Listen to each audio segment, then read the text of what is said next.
And good morning. Always a pleasure to have Karen Onen with me. And Karen is from the East Central Regional Transportation Commission. No. See, I was pretty good at the first part. You got the first part. I'm with the East Central Regional Development Commission. Development. Yeah, Okay. but that's the building. And in the building are a lot of different offices, and mine is only one. I do East Central Regional Transportation, and it's the East Central Regional Transportation Coordinating Council. Well, Karen's in because we've been talking a lot about transportation and the need of transportation in our 5-county area and really the state of Minnesota. Mm-hmm. And we've had different people in. We had Brandon in last week from Arrowhead Transit. Previously, we talked to Helen from Timber Trails. And today, Karen, do you want to introduce Craig for us?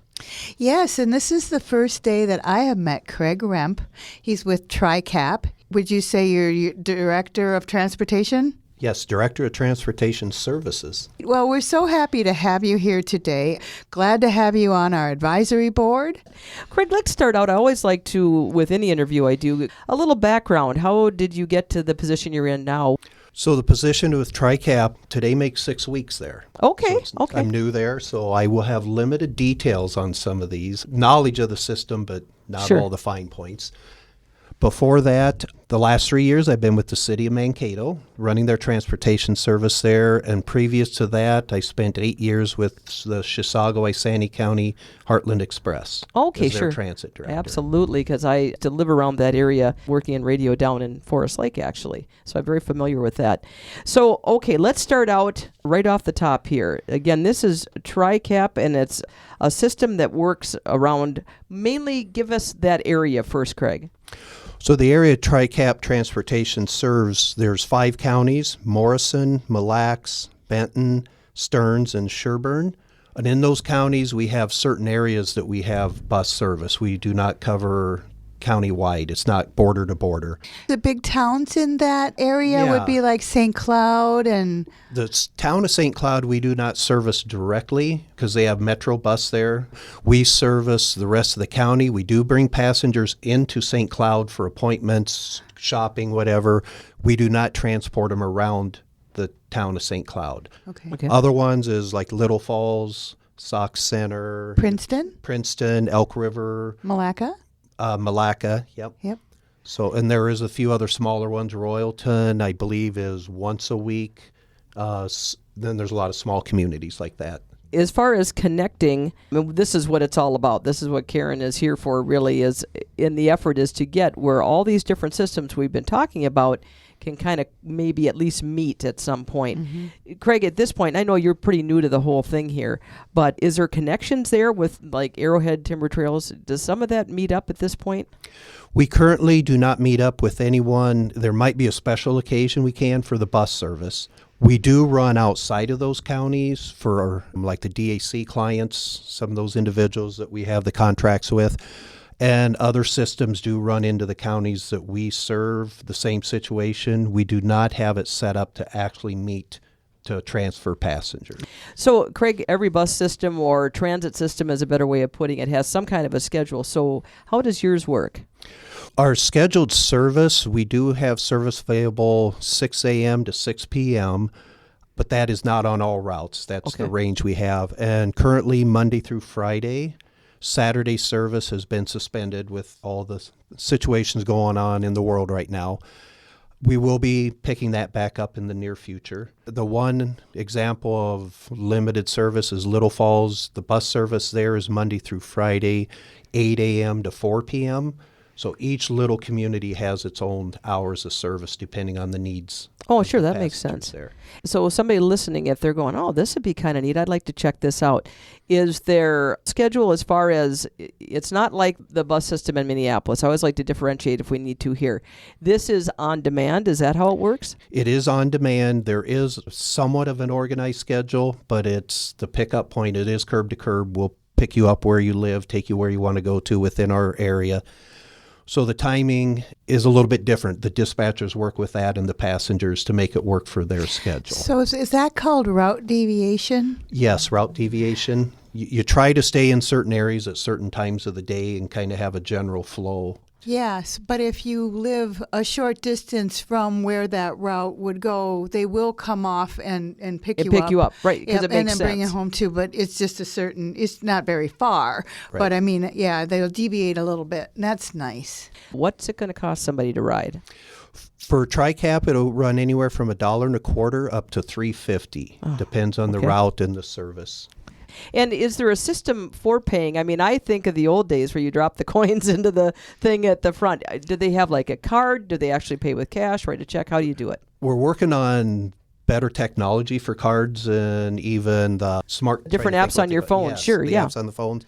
Currently, though, we have tokens and cash are the two. Okay, and then they can purchase those ahead of time, Craig? Yes, we have locations around each county where they can purchase them from, or they can purchase them, call in, purchase them, and we arrange it with the driver to transfer the tokens to Okay. the passengers. So what about volunteer drivers? Is that what you guys use, or do you have paid employees, or how does that? For the buses, it's paid employees. We do have a volunteer driver system, and that is ran differently. Transit runs it. We're in charge of taking care of that. And that is mostly used for medical rides.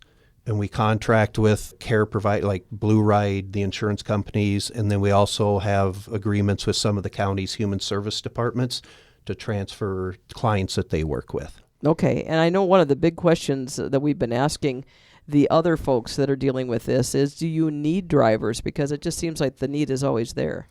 The need is always there. We are needing drivers, both volunteer program and the bus program, and we are short dispatchers too. For the buses, you do need a CDL license. We will help get that with training and stuff. Volunteer drivers is just a good driver's license record. Okay. There's a little background check we do for that. Because they're driving different vehicles, right? That's the The big volunteer drivers drive their own vehicles. thing. That's what I was wondering. Do you do any private pay rides with the volunteer drivers? We do not currently at TriCap. We did when I was with Heartland Express. Okay, so I'm just curious as to if you're not through insurance, is a person able to call and get a ride to, an obscure location that the buses don't go, and maybe not? That is something we are starting to look at. This is what this is all about. These discussions are to kind of put a spotlight on all the good that's happening with all these transit services, but also on how we can fill that map in. Karen and I have talked about imagine a map and try to get where all these different areas pan out and they all are color coded and all of them cover that area. That's our hope in the future, right, Karen? Yeah, and connectability is over in the area that you're in, that region. They utilize Lyft. They're working on a contract with Lyft, and they would be doing medical rides, and they would have vehicles that could handle medical rides, such as accessible vehicles. But the question is, what about those who don't have medical rides? Will it turn into more of a Lyft program that will be just regular Lyft, if there's a need? And I think it has to be a combination of all of the above, and we've all got to work together. Are they handicapped accessible, or do you need to call ahead for something like that, or? Yeah, all of our buses have accessibility for wheelchairs and everything. They have the lifts on them. So. And the drivers are okay with helping out? Yep, drivers all trained with that, and that's their daily duties. Reaching your service, that's always the big thing, is we want to make sure people can contact you. Give us that information, Craig. How do people get a hold of you? So the two best ways is the website, which is tricap.org/transportation. That'll get you right to the transportation part of our CAP agency site. And the phone number is 320-251-1612. On that website, and you had mentioned about routes and schedules and stuff, there is down by county. It's really accessible. You'd understand.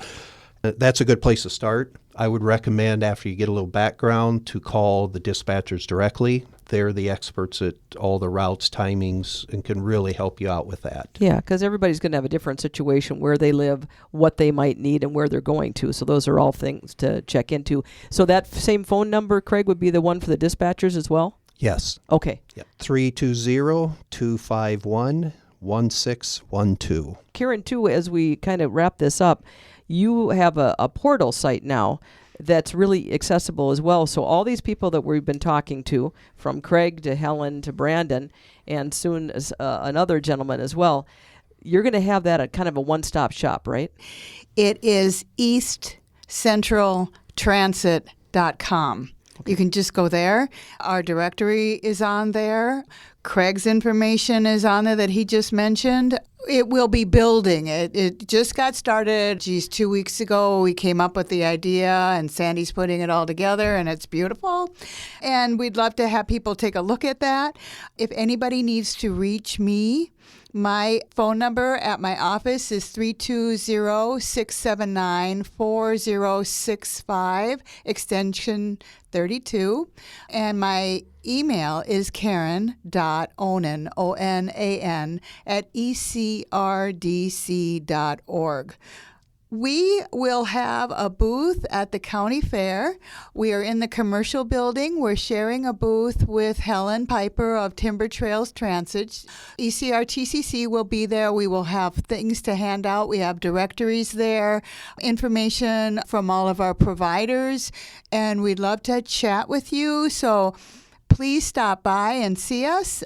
We will also have a survey there for people to take because we're interested in what you use for transit, what you're looking for. It's a short survey. We're also looking for volunteer drivers. If you're interested in that, you can sign up to become a volunteer driver. We have all kinds of information there. We'll take any questions and comments. So please stop in and see us at the commercial building through the county fair. So that is the Kanabec County Fair, and that's coming up the last week in July. Yes. And so I'm sure the KBK will be out there as well, so we'll look for you guys.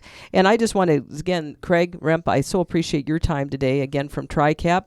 Continued luck with everything you're doing there, because you've only been there a short time. It's tough to come in and have to do an interview like this on short notice, too, so we appreciate that so much. Thank you. You bet, absolutely. Thanks, Craig. Nice to meet you. And again, thanks to Karen Onan as well. And this update is partially paid for by MnDOT.